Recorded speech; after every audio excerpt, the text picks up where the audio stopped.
राज्यभरातील थंडी आता गायब झाल्याचं चित्र आहे। अनेक जिल्ह्यात वाढलेली थंडी पुन्हा गायब झाली आहे। तर आता ऐन थंडीच्या काळात राज्यातील बहुतांश भागात पावसानं हजेरी लावली आहे। राज्यात अनेक ठिकाणी कोरडं वातावरण तयार झालंय। आज शुक्रवारी कोल्हापूर, सातारा, सांगली या 3 जिल्ह्याला पावसाचा येलो अलर्ट देण्यात आला होता। तर हवामान विभागानं वर्तवलेल्या अंदाजानुसार येत्या काही दिवसांमध्ये देशभरातील तापमानात चढ उतार होण्याची शक्यता आहे।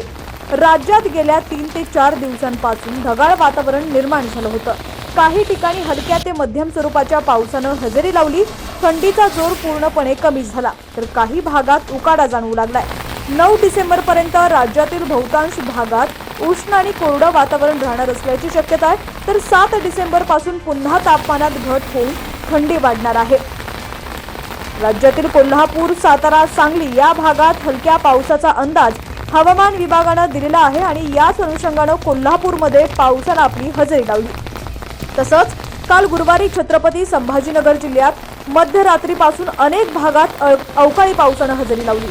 शहर आणि ग्रामीण दोन्ही भागांमध्ये कमी अधिक प्रमाणात पाऊस पडत आहे।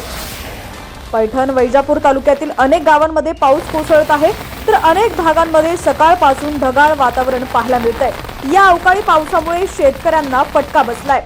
लातूर जिल्ह्यातील अनेक भागात मध्यरात्री पावसानं हजेरी लावली। पावसानंतर वातावरणात गारठा वाढला होता। लातूर शहर आणि परिसर, देवणी शहर आणि परिसर, निलंगा तालुक्यातील काही भाग या ठिकाणी पावसानं जोरदार हजेरी लावली। तसंच नाशिक आणि सिंधुदुर्ग जिल्ह्यात देखील पावसानं आपली चांगलीच दमदार हजेरी लावल्याचं चित्र पाहायला मिळालं। दरम्यान आता राज्यातील तुमचा जिल्हा कोणता आणि तुमच्या जिल्ह्यातील पावसाची परिस्थिती कशी आहे कमेंट सेक्शनमध्ये नक्की कळवा।